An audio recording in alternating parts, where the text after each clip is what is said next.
পবিত্র মাহে রমজানকে সামনে রেখে মধ্যপ্রাচ্যের দেশ সংযুক্ত আরব আমিরাতে প্রায় 10,000 পণ্যের দাম কমানোর ঘোষণা দেওয়া হয়েছে। শারজা কোঅপারেটিভ সোসাইটি নামে একটি রিটেইলার প্রতিষ্ঠান এই মূল্যছাড়ের ঘোষণা দেয়। দাম কমানো এসব বেশিরভাগ পণ্যই অত্যাবশ্যকীয় খাদ্যপণ্য। এছাড়া রান্নার তেল এবং ময়দার মতো পণ্যের দামও 75% পর্যন্ত হ্রাস পাবে। প্রতিবেদনে তারা বলেছে, গত 22 ফেব্রুয়ারি থেকে পণ্যের এই মূল্যছাড় শুরু হয়েছে। এছাড়া প্রাথমিকভাবে ওই 10,000 পণ্যের বাইরে থাকা আইটেমগুলোর ওপর সাপ্তাহিক অফারগুলোতেও অতিরিক্ত আরও মূল্যছাড় পাওয়া যাবে। প্রতিষ্ঠানটি জানায়, তারা 2025 সালের পবিত্র রমজান মাসের জন্য 35 মিলিয়ন দিরহাম বরাদ্দ করেছে এবং প্রায় 10,000 আইটেমের দাম কমিয়েছে।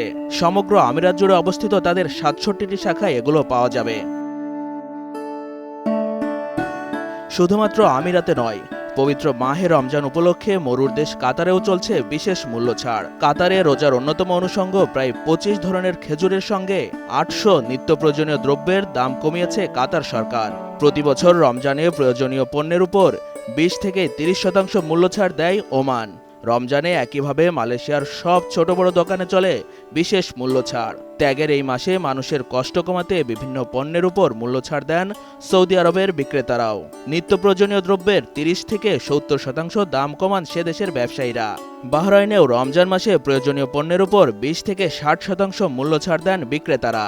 শুধু মুসলিম দেশগুলোতেই নয়, যুক্তরাষ্ট্র, ফ্রান্স, কানাডায় মুসলিম অধ্যুষিত এলাকায় রমজান মাসে নিত্য প্রয়োজনীয় পণ্যের উপর বিশেষ মূল্য ছাড় দেওয়া হয়। অন্যদিকে আমাদের দেশে রমজান এলেই পণ্যের দাম বেড়ে যাওয়ার সংস্কৃতি বহুদিনের। এবারেও রোজার আগেই লেবু বিক্রি হচ্ছে 80 থেকে 120 টাকা হালিতে। কিছুটা বেড়েছে অন্য পণ্যের দামও। তবে ক্রেতারা বলছেন, অন্যবারের চেয়ে এবারের রমজানে পণ্যের দাম তুলনামূলকভাবে কম বেড়েছে।